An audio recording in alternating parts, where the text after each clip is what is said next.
Folks, this week we're going to be hunting in northern Nebraska, and it's my favorite time of the year, early season archery hunting. And there are a lot of gobblers. We're going to be hunting with Justin Simmons of Spring Meadows out of Gordon, Nebraska, and the hunter up today is the famous Will Brantley, also known as the Rooster. So sit back and enjoy a truly awesome day of turkey hunting.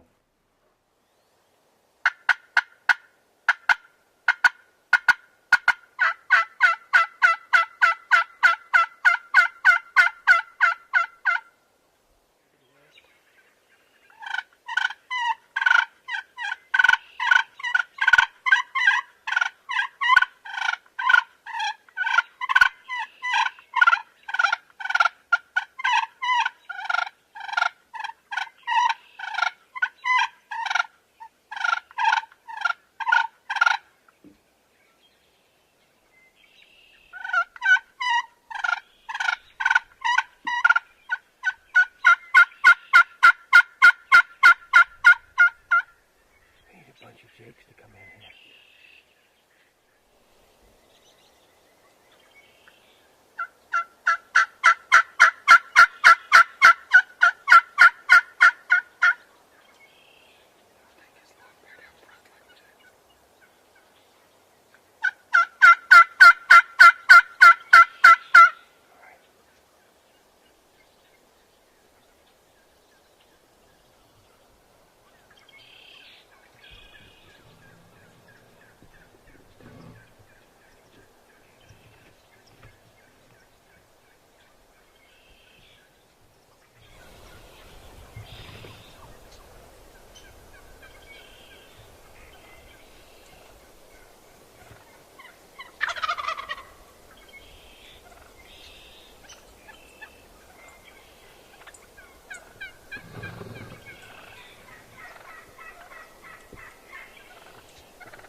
We've had countless gobblers on top of us here in western Nebraska, and killed one early right there in the decoys, but he ended up dying about 20 yards outside of the spread. And I don't know how many gobblers we've had come up, and they just wouldn't fully commit. They'd see that dead turkey out there and kind of hang up. So what we're going to do, we're just going to sit tight, not call, and try to let the field clear out and hustle out there and get that dead turkey out, and maybe get some to go ahead and commit fully to the decoys.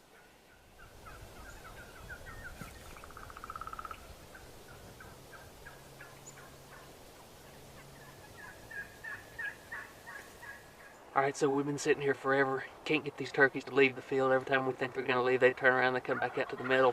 But we need to get our dead gobbler out of the field, so I'm going to try something crazy. I'm going to belly crawl out there, get Kelly's strutter decoy, crawl out there to my dead one and grab it, and then kind of bring the whole mess back. And I'm going to try not to get flogged by all these gobblers when they see that strutter decoy moving.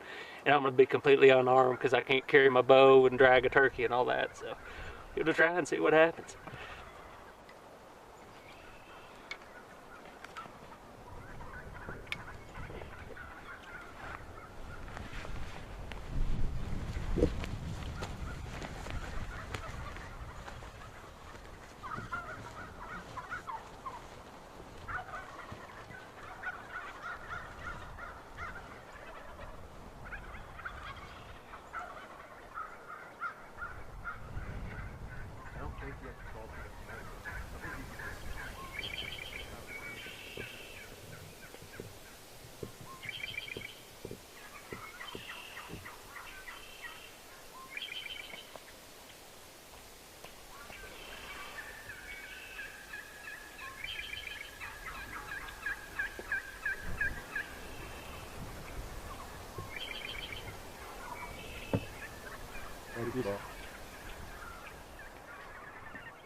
Guess it worked okay. It didn't spook too bad.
On the right.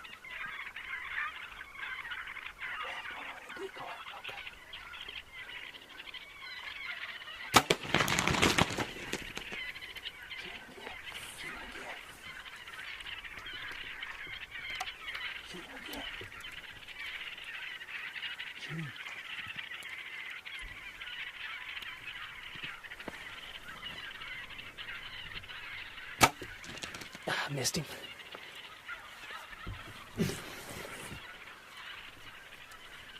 So we just had our second bird come in. Well, really 2 longbeards came into the spread, and watched them, let them flog the decoys, waited till the time was right to draw my bow, and looked like I put a good shot on him, but he didn't go right down. So he's over there on the edge of the creek right now. He's in bad shape, so we're just gonna give him some time, let him lay down and die just like you would a deer.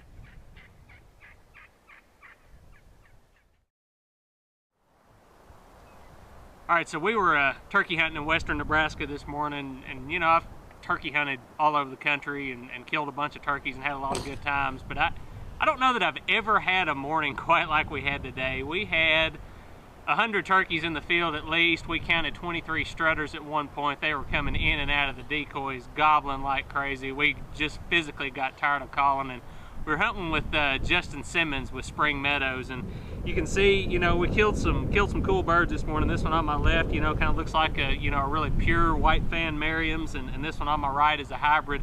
And it was just a heck of a good time. I do wish I would have shot a little bit better. Every arrow in my quiver ended up bloody and nasty, but you know, hey, the end result is we got both of our turkeys, didn't lose any of them, and I guess that's what counts. So probably the turkey hunt of a lifetime right there.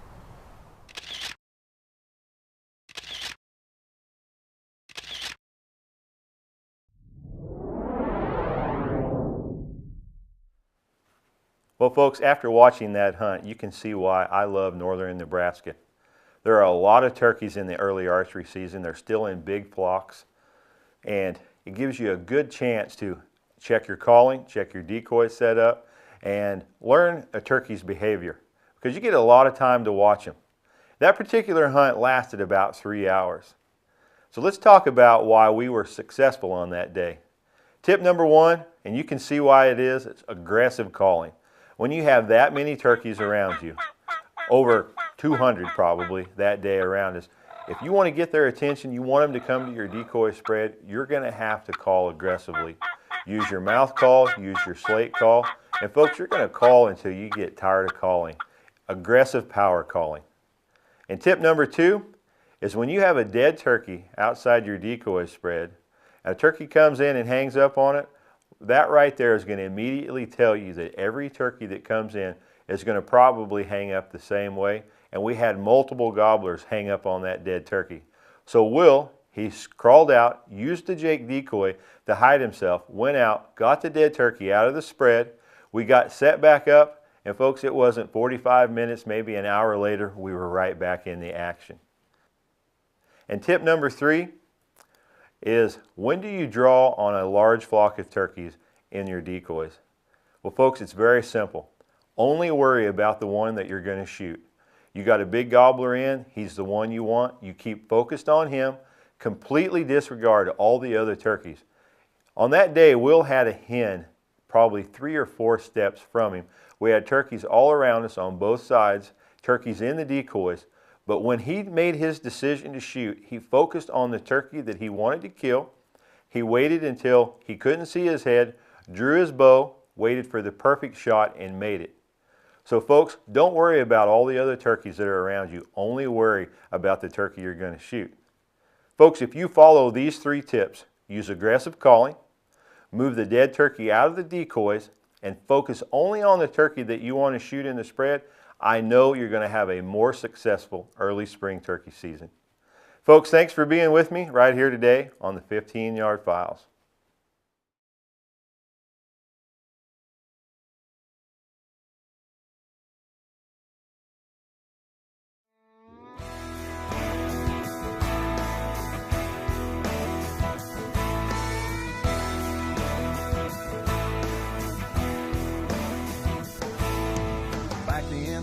Where you can't see the forest for all the cottonwood trees. My little humble abode sits back in a hole where nothing don't bother me. And in the spring of the year when the big birds strut, you can bet I'm gonna call. I'll be hunting tom turkeys and eating deer jerky that we killed back in the fall.